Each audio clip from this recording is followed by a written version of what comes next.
Hello everyone, Morris here, and today we see some nerfs to the two starter Axies, and they are Momo and Venoki. So let's just get into it. Before I actually go into the specific changes, I do want to share a bit about my thoughts on just the power level of starter Axies in general, and the problem of Starter Axies being too powerful.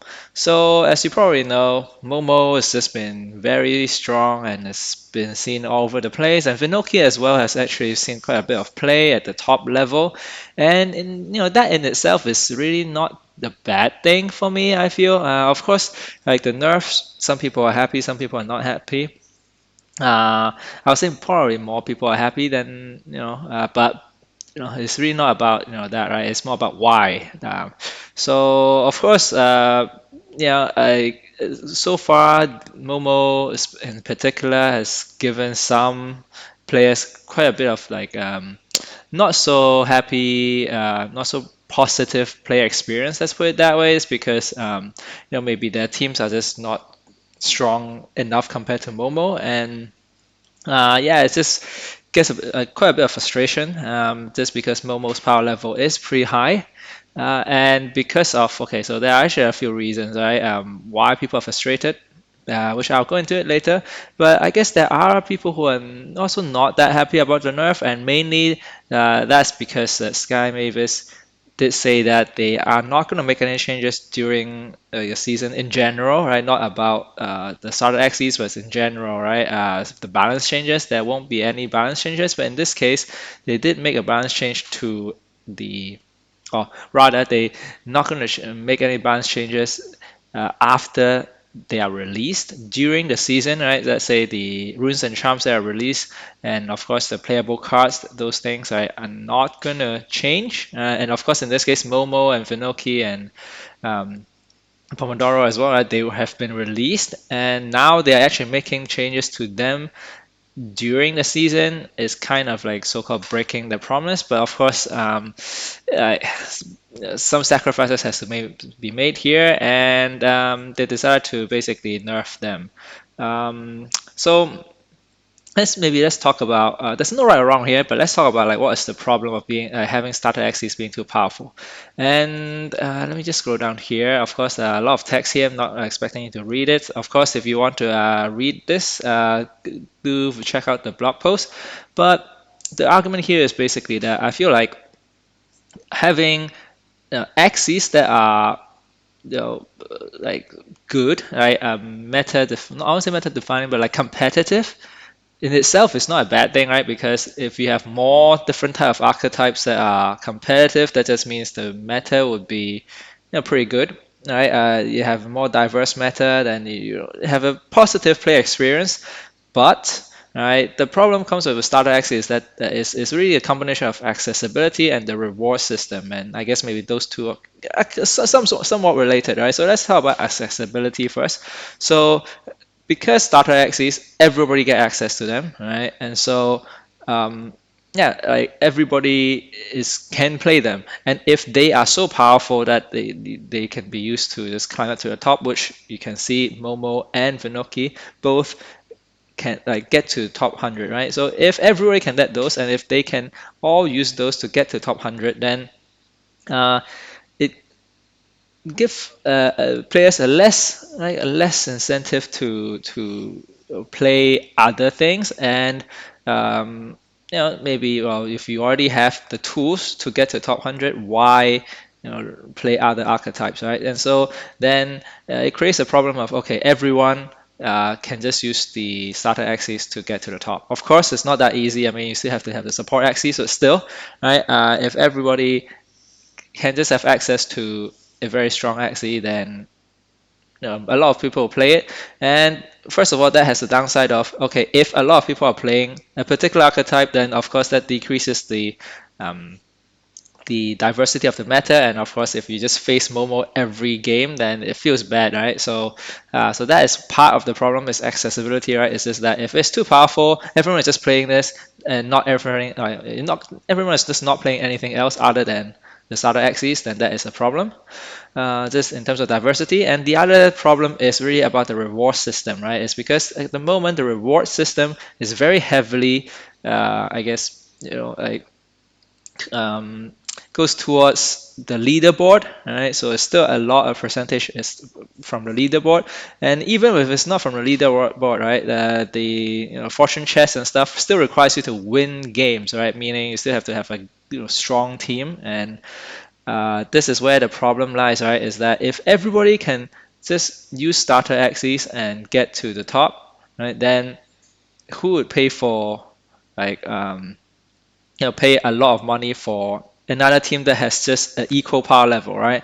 And most people would just use the starter axes and get to the top of the leaderboard, and that is definitely imbalance between the amount of investment in terms of monetary investment, right, being used versus the rewards that you get, right? Of course, at the moment there is probably some sort of correlation between okay, like how much rewards you get from the leaderboard versus how much investment you put in terms of the teams, right?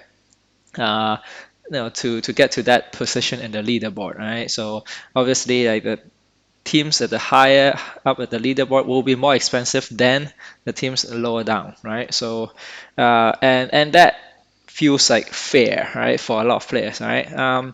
But if you break that, right, if you have a starter axis that are just so strong that you just break this whole balance, right, where okay, it doesn't matter, you can just use starter axis and you can still get the rewards, then yeah, the whole economy probably will collapse just because nobody will bother buying the good or like the competitive axes on the marketplaces because you can achieve the same thing uh, with the starter axis. Then yeah, so that is the other problem, right? And so I feel like the combination of those makes it that starter axes really just cannot be too powerful. Otherwise, everybody just playing them, and you don't see any other axes being played. So okay, so that's a lot to go through, but yeah, so that's just my thoughts on the starter axis. So let's actually get into the specific changes with Momo and Venoki and my views on that. So yeah, do check out the blog post for all the specific changes. I'm not going to go through like one by one. It's probably easier to see in the list. So let's talk about Momo first. For Momo, all of the changes is basically about like it's just tuning down the numbers in terms of damage. Now, of course, in particular, concentrate now scales like basically half as fast, which is definitely the big nerf here. And even like all the other cards also get nerfed as well. So that just means Momo is going to deal less damage and slower, a lot slower. And in a way, I feel like it's a good thing, just because now Momo steps in too fast, meaning it really limits the I would say archetype or like I won't say design space, right? But just limits what can be viable, right? Because now any team that is slower than Momo is literally just like unplayable because everybody might as well just play Momo, right? And it feels bad, and even now it is a problem. With let's say Little Owls is still a problem, right? In the sense that it scales up relatively quickly and gets to a point where a lot of the archetypes are just not competitive enough, especially I would say mid-range kind of strategies, just because yeah, those like Momo and maybe even little triple Owls are just going too fast, and if you can't yeah like outpace them, then you literally have no chance of winning basically. So that's kind of feels bad in a way. So it limits what can be competitive. And so now with the Momo being tuned down, it kind of solves some of the problem, but still, I mean, Triple R is still there. And with the Epic era, there'll be more tools for Triple R's to succeed as well. So yeah, so I mean, it doesn't change that much, I feel, in terms of, like the meta. Of course, the main thing that changes is that fewer people will play Momo just because the Momo is now less competitive and maybe more people will shift to other type of other archetypes basically. Right? It could be triple R, but it could be also other archetypes, right? Just because now I like Momo just is just not as competitive as the other archetypes, which I think is a good change. So yeah, it just makes it a bit more diverse in terms of the meta, right? Because Momo players basically will shift to playing other archetypes. And for Venoki, actually not that much. Oh yeah, something I forgot to mention about Momo is that I kind of I feel like it's gonna have some sort of Glorious Main vibe last season in the Mystic era, where it's still gonna be okay, right? It's like not very strong. Of course, it's not like broken, because Glorious Main was pretty broken in Epic era, but when it gets to Mystic era, it was just not that good, right? So I feel like Momo probably has the same thing, especially with the nerf now, right? Where in the rare era it was very strong, but then in the Epic era, because there are just so many other tools that Momo might just not make it, at least not make it to the very top. So my expectation is maybe about top 1,000, 2,000. That's maybe where Momo will get to next like era, in the Epic era. So similar to how Glorious Main was in the Mystic era last season. That's how I feel. So meaning it's still good. It's still a good strategy. It's just that in terms of power level, it's just not as competitive as the other archetypes. Okay, then let's look at Vinoki. So for Vinoki, actually, there are just not that many significant change. I would say the most significant is actually the retain being removed from Venom Nail. The Venom Nail, like removing retain, it's a small thing. Of course, it decreases the consistency. You can't just play it whenever you want, or if you have to like invest energy fragment to retain it. Yeah. So, but in terms of power level of the card, it's still very strong. And then the other changes are basically, I must say, I have no idea. Like, I mean, sure, there are changes in terms of, okay, actually, it's easier to look at it here. Right? So, for example, for Punky, right, it goes from applying one poison to a random enemy 4 times to 2 poisons to a random enemy 2 times. All right. So in terms of the amount of stacks, it's exactly the same. It's just that it concentrates the poison to specific axes more, and it could be good, could be bad, right? Usually it's bad just because you want the for poisons that you want all the axes to go down at the same time, kind of thing. But it could be a good thing as well, right? Just because you might want to target a particular axis, and if you happen to high roll, then it has a higher chance of high rolling, like having more stacks on a particular axis that you want to KO first. So this one is not that big of a change, I feel. And similarly for the rune, even though the rune is probably not as significant going into the epic era, but the rune also go from 1 poison to 4. Sorry, 1 poison 4 times to 2 poison 2 times. So yeah, in terms of the total number of stacks, it doesn't really change. So that's why I feel like it's a very, very, very small. I don't even know if I would call it nerf or I would just call it a change, right? So I will still think that Vinoki will see play in poison teams in Epic because there's just not much change there.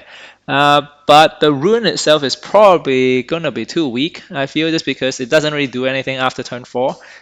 Yeah, sure, it allows you to really stack up quite a bit faster, but not sure how much that 4 stacks per 16 stacks is worth, right, compared to like the power level of the epic runes. So I don't think Vinoki's poison will see much play in epic, but Vinoki itself is still strong with the cards that it has. All right. So yeah, so that's basically my view on these changes. So yeah, not too big of a deal in terms of Vinoki, but Momo probably is going to be yeah, see less play, which I think is healthier for the meta. So okay, right, so that's it for this video. Thanks for watching, and I'll see you next time.